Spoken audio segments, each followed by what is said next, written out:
ये जितनी प्राइवेट बैंकों वाले हैं, जैसे एचडीएफसी हो गया, आईसीआईसीआई बैंक हो गया, और कैनरा बैंक है, आईडीबीआई है, एक्सिस बैंक है, इंडसइंड बैंक है, बहुत सारी ऐसी बैंकें हैं जो प्राइवेट तौर पे काम कर रही हैं पब्लिक सेक्टर में। अब सिस्टम ये है कि ये जो वीडियो मैं बना रहा हूँ, ये मैटर जो बताना चाह रहा हूँ, कंसर्न ये है कि जब कोई आम इंसान बैंक में जाता है और किसी ज़रूरत को लेके उसे पैसों की ज़रूरत पड़ जाए, तो लोन के तौर पे कुछ पैसों की डिमांड करता है कि भाई इतने पैसे मुझे चाहिए, और जो भी आपके इंटरेस्ट बनता है, जो भी कुछ आपका हिसाब बनता है, वो हिसाब बना दीजिए और एक टाइम दे दीजिए, वो उस टाइम पर मैं उसको पे करता रहूँगा। जो भी बैंक डिटेल्स मांगती है डॉक्यूमेंट में, Aadhaar card, PAN card, salary slip, या फिर जिसका किसी का बिज़नेस है तो बिज़नेस के डॉक्यूमेंट्स, वो सब वो आदमी प्रोवाइड करने के लिए बोलता है और कहता है कि हाँ मैं ये सब दे दूँगा और एक अमाउंट मुझे दे दीजिए, और जो आपका इंटरेस्ट बनता है उस इंटरेस्ट को सारी उनकी जो भी इंस्ट्रक्शंस होती हैं, जो भी रूल रेगुलेशन टर्म कंडीशन होते हैं, सबको एक्सेप्ट करते हैं। उतना सब कुछ करने के बाद भी 2-4-5 लाख रुपए की इसको ज़रूरत पड़ जाती है। वो सब करने के बाद भी बैंक वालों के इतने नखरे रहते हैं कि ये नहीं है आपका, इससे नहीं हो पाएगा, ये ऐसी बात है, वो नहीं हो पाएगा, आपको ये ला के देना पड़ेगा तब ये होगा।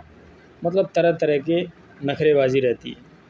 वो आदमी जो खुद फ़ोन कर रहा है बैंक में और ख़ुद बोल रहा है कि मुझे पैसे चाहिए, मैं आपको समय समय पर चुकाता रहूँगा और एक टाइम आने पर पूरा वापस दे दूँगा,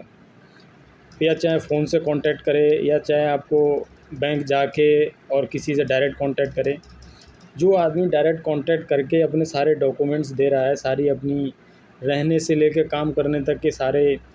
डॉक्यूमेंट्स आपको प्रोवाइड कर रहा है कि यहाँ काम करता हूँ, यहाँ मैं रहता हूँ, ये मेरी डॉक्यूमेंटेशन है, वो सब देने के बावजूद भी बैंक वालों के नखरे ख़त्म नहीं होते।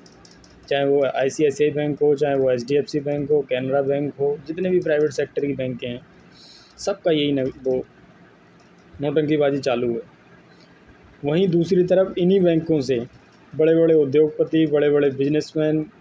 बड़े बड़े अपने पॉलिटिशियनों को ले लो, करोड़ों की तादाद में रुपए लेके चले जाएं और वापस ही ना करें, तब इनको कोई घाटा नहीं होता है, कोई दिक्कत नहीं होती है, सब कुछ बढ़िया रहता है। तो मेरे समझ में ये नहीं आता कि इनके 2-4 लाख रुपए देने से जो आदमी इनको वापस भी कर रहा है, उससे इनको दिक्कत है कि भाई ये नहीं होगा, ऐसे नहीं मिल पाएगा, वैसे नहीं मिल पाएगा। और लिखने में लिखते क्या है कि पब्लिक सेक्टर बैंक हैं। वो पब्लिक सेक्टर कैसे बैंक हैं जब पब्लिक का तुम काम ही ढंग से नहीं कर रहे हो, पब्लिक के लिए वो फैसिलिटी दे ही नहीं रहे हो, तो क्या पब्लिक सेक्टर बैंक हैं? फिर तो ये बिजनेस और पॉलिटिशियन सेक्टर बना देना चाहिए बैंकों को। बहुत ज़्यादा एक सीरियस कंसर्न है ये बैंकों के लिए। तो प्लीज़ जितने भी बैंक वाले हैं इस पे काम करें और जनता को उसकी जो हेल्प चाहिए उस तरह से करें। बैंकिंग का मतलब यही होता है कि पब्लिक को फाइनेंशियली तौर से स्ट्रॉन्ग बना के रखना। ये नहीं है कि आप अपना सिर्फ फ़ायदा देख रहे हैं, आपको जब मर्ज़ी लगेगी तो दोगे, आपको मर्ज़ी नहीं लगेगी नहीं दोगे। वीडियो को ज़्यादा से ज़्यादा लाइक और शेयर करें, और आपकी कुछ राय या कुछ बताना चाहते हैं तो उसको कमेंट करके वीडियो में ज़रूर अपनी राय दें। धन्यवाद।